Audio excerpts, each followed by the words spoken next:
المطففین نام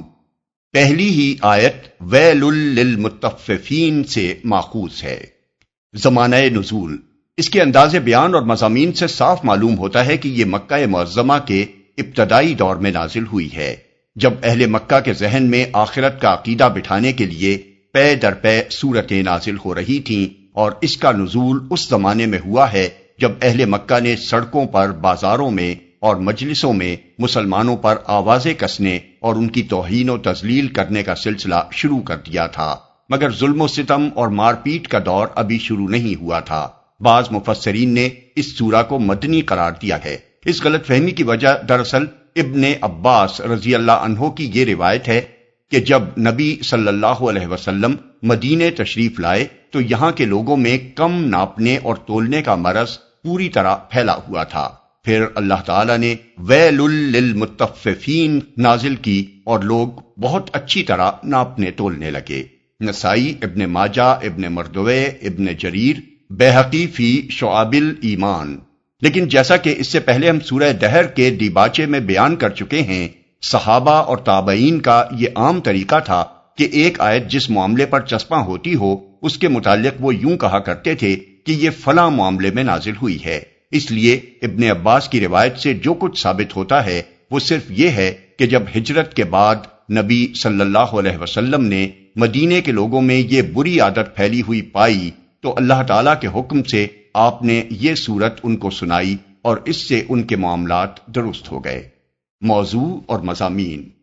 اس کا موضوع بھی آخرت ہے۔ پہلی 6 آیتوں میں اس عام بے ایمانی پر گرفت کی گئی ہے جو کاروباری لوگوں میں بکثرت پھیلی ہوئی تھی کہ دوسروں سے لینا ہوتا تھا تو پورا ناپ کر اور تول کر لیتے تھے، مگر جب دوسروں کو دینا ہوتا تھا تو ناپ تول میں ہر ایک کو کچھ نہ کچھ گھاٹا دیتے تھے۔ معاشرے کی بے شمار خرابیوں میں سے اس ایک خرابی کو، جس کی قباحت سے کوئی انکار نہ کر سکتا تھا، بطور مثال لے کر یہ بتایا گیا ہے کہ یہ آخرت سے غفلت کا لازمی نتیجہ ہے۔ جب تک لوگوں کو یہ احساس نہ ہو کہ ایک روز خدا کے سامنے پیش ہونا ہے اور کوڑی کوڑی کا حساب دینا ہے، اس وقت تک یہ ممکن ہی نہیں ہے کہ وہ اپنے معاملات میں کامل راست بازی اختیار کر سکیں۔ کوئی شخص دیانتداری کو اچھی پالیسی سمجھ کر بعض چھوٹے چھوٹے معاملات میں دیانت برت بھی لے تو ایسے مواقع پر وہ کبھی دیانت نہیں برت سکتا جہاں بے ایمانی ایک مفید پالیسی ثابت ہوتی ہو۔ آدمی کے اندر سچی اور مستقل دیانتداری اگر پیدا ہو سکتی ہے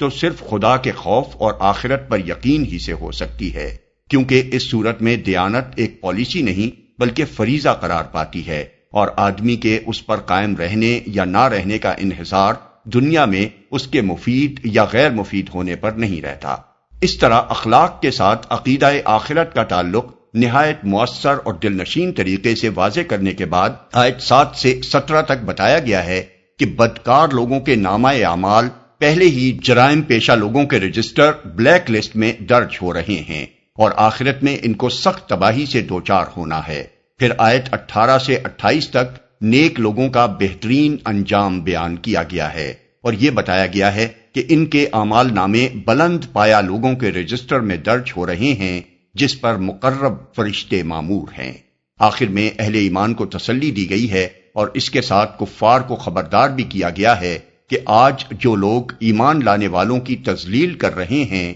قیامت کے روز یہی مجرم لوگ اپنی اس روش کا بہت برا انجام دیکھیں گے، اور یہی ایمان لانے والے ان مجرموں کا برا انجام دیکھ کر اپنی آنکھیں ٹھنڈی کریں گے۔